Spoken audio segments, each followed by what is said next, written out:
Selamat sejahtera saya ucapkan kepada Sir Firdaus. Nama saya Alia dan kumpulan kami akan membentangkan garis panduan dalam penyiaran Islam. Dan saya akan memberitahu konsep garis panduan dalam penyiaran Islam. Yang pertama, garis panduan penyiaran merupakan satu perkara penting bagi melindungi kepentingan orang awam, negara, dan juga kerajaan. Garis panduan ini ditujukan kepada mereka yang terlibat dalam bidang penerbitan dan penyiaran, apa juga bahan siaran di radio dan televisyen yang dilesenkan di bawah Akta Penyiaran 1988, termasuk juga stesen-stesen penyiaran milik kerajaan, melainkan stesen-stesen penyiaran berlanggan ataupun subscription mesti menggunakan garis panduan ini. Seterusnya, marilah kita tonton video yang akan dipaparkan sebentar lagi tentang ciri-ciri siaran dan hiburan yang boleh dan juga yang tidak boleh disiarkan. Woi korang, dah siap kah yang kerja penyiaran Islam tu yang pasal ciri-ciri tu? Belum Marilah siap. kita buat sama-sama. Ya, marilah. Nanti kita ambil sama. Iya. Okey.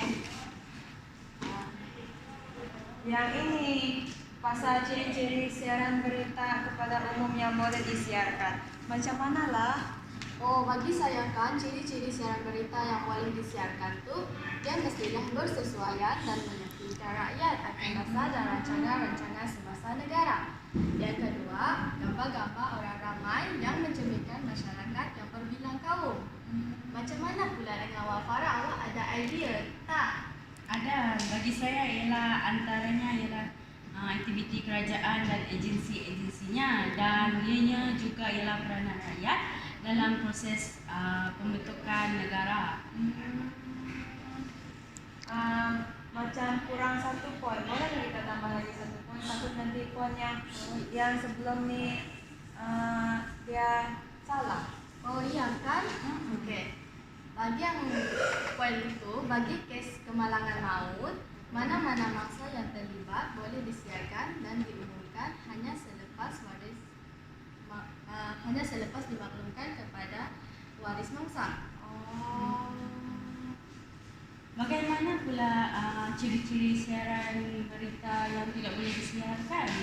Bagi saya lah kan, ciri-ciri siaran berita yang tak boleh disiarkan macam siaran berita tu dia kasih tunjuk yang pasal menjejaskan imej kerajaan. Mestilah kan, of course, imej kerajaan tu nanti tercemar begitu, dan yang buruk nama baik kerajaan. And then yang seterusnya mungkin menunjukkan pembukaan rumah bahala oleh pemimpin-pemimpin yang beragama Islam.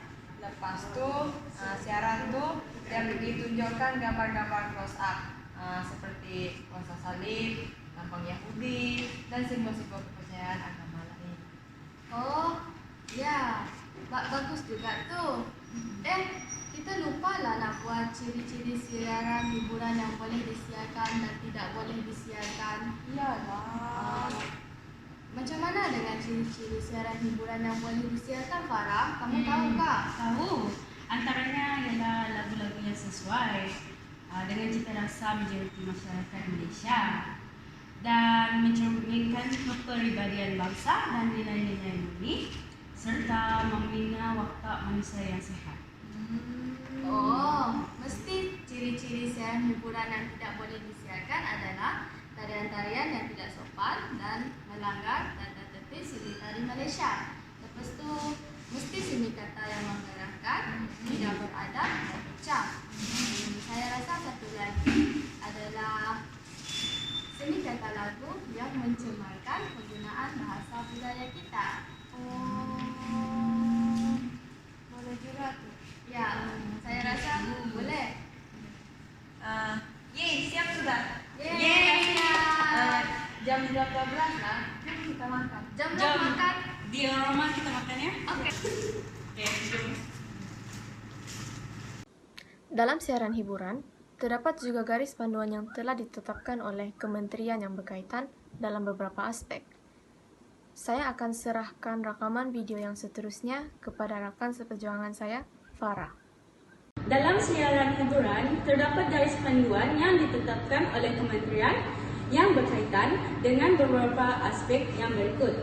Yang pertama, perihal artis, iaitu dandanan artis lelaki.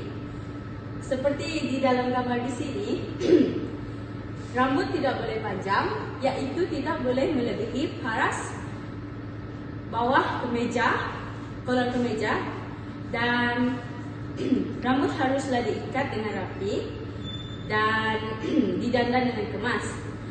Bagi dandanan artis perempuan, rambut haruslah diikat dan didandan dengan kemas. Seterusnya, pakaian artis lelaki semasa persembahan adalah pakaian artis lelaki mestilah lengkap, kemas dan beradab. Seluar tidak terlalu ketat dan tidak boleh bersubang atau bertindik di hidung ataupun telinga. Bagi pakaian artis perempuan pula, pakaian artis mestilah kemas, sopan, beradab dan tidak terlalu ketat.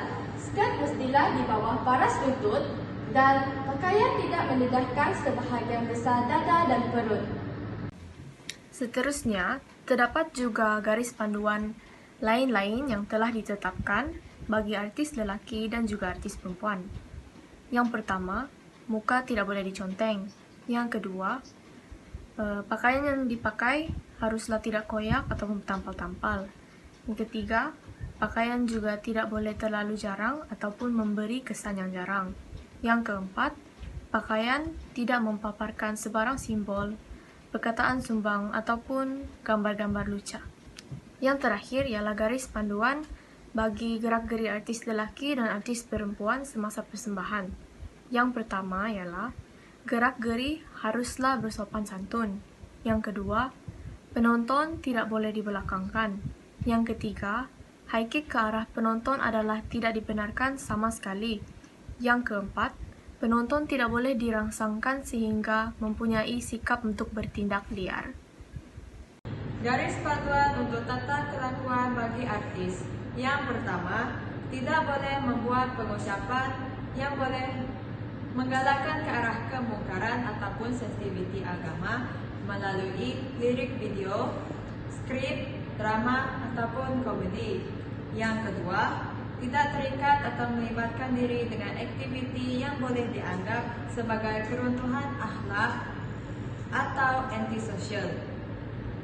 Bagi penerbit dan pengarah pula, keseluruhan penerbitan yang dihasilkan dalam suatu tempo, yaitu penerbit dan pengarah, yang terlibat dengan perbuatan yang tidak bermoral akan dijatuhkan hukuman, tidak boleh ditayangkan atau disiarkan di radio ataupun di televisyen. Kementerian mempunyai budi bicara untuk menarik balik larangan oleh penerbit dan pengarah yang terlibat sekiranya penerbit dan pengarah yang terlibat itu dibebaskan daripada dakwaan mahkamah.